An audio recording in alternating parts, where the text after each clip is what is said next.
Yo, Adobe Audition tutorial CS6 on how to record.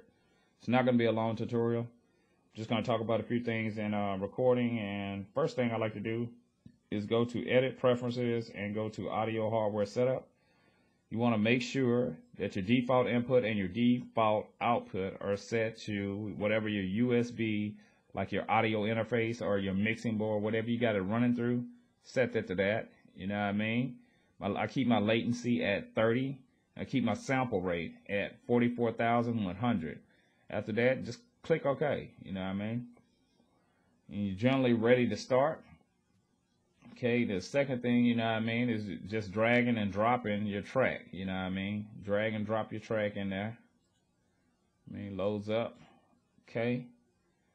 And you can actually change this. I generally change everything. Like I label the beat, the vocals, you know what I mean, my buses. I label all that like when I'm getting ready to mix my music down, you know what I mean, for that purpose, so I know what's what.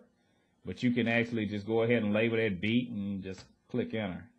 You know what I mean? Another thing that I do is like I like to add a lot of tracks, you know what I mean, like when I'm recording vocals, because I generally use bits and pieces and I piece everything together, you know what I mean? And I mean, that's just the way I do it. I'm not suggesting that you do it that way.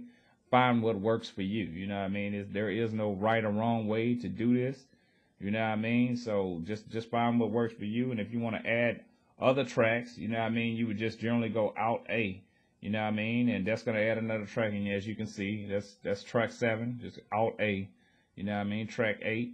You know what I mean? If you want to add your buses, which you wouldn't add your buses, you know what I mean, until you actually through with everything. Until you know what I mean, when you got your vocals and everything laid, you got your ad libs then you want to run your vocals and your bus and your ad libs through the bus, you know what I mean, to put your effects on them, you know what I mean.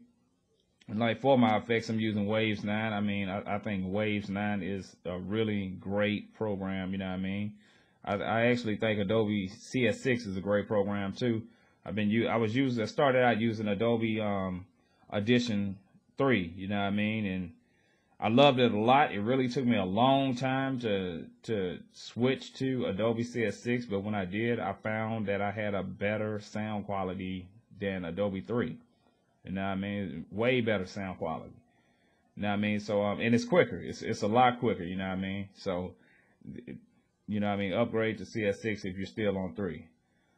But okay, basically all you're doing, you know what I mean, when you get your beat laid in there, you know what I mean, you just go to these tracks and you select mono and you just want to click microphone 2. I mean, I use 02 for the microphone, but I mean, I'm sure if 1 does the same thing as 2, that's just what I use. I've been doing it ever since Adobe 3, you know what I mean? So that's just the one I select.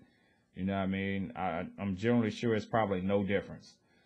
But okay, after you did all that, you know what I mean, just select your track for recording, you know what I mean, and there you go. I mean, you're pretty much ready to record. And like me, when I'm recording my vocals generally, they don't come out, you know what I mean. I don't use them as loud as other people would. I'll give you an example right now. You know what I mean? Yeah.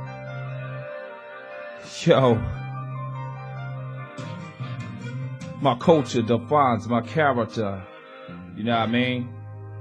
So generally, you know what I mean, my vocals are not as loud as somebody else, and the only reason it's got all this interference in here right here is because of the simple fact that I'm playing it through my studio monitors while I'm making this video. So I mean, if I was using my headphones, you wouldn't see anything. I did another video on vocal cleanup, and you can see in that video that I have very minimal interference, you know what I mean, which you should have. It should be, your vocals should almost look like that, you know what I mean. When you record, you know what I mean, it shouldn't be any interference, you know what I mean, that's in between the vocals, you know what I mean. So generally that's how it should look, you know. But besides that, you know what I mean, I like to turn mine up to 10 just so I can hear it, like when when I got it going over the beat, you know what I mean? But other than that, you know what I mean? Like if I'm gonna bounce the track, bounce all my vocals, you know, all the bits and pieces to a new track, you know what I mean? You want to turn this down to 0, you know what I mean? Because if you don't, it's gonna have that amplified sound. So like when you get ready to bounce your track to bounce to a new track, you know what I mean? All your vocals, you know, you click everything, you select all the vocals that you want, and you bounce it to a new track, you know what I mean? Which is right here. Bounce, selected clips only, you know what I mean? When you do that, just make sure it's at 0, you know what I mean? But I use 10 just so I can hear it, you know what I mean? And the headphones and the vocals are somewhat the same level as the beat, you know what I mean?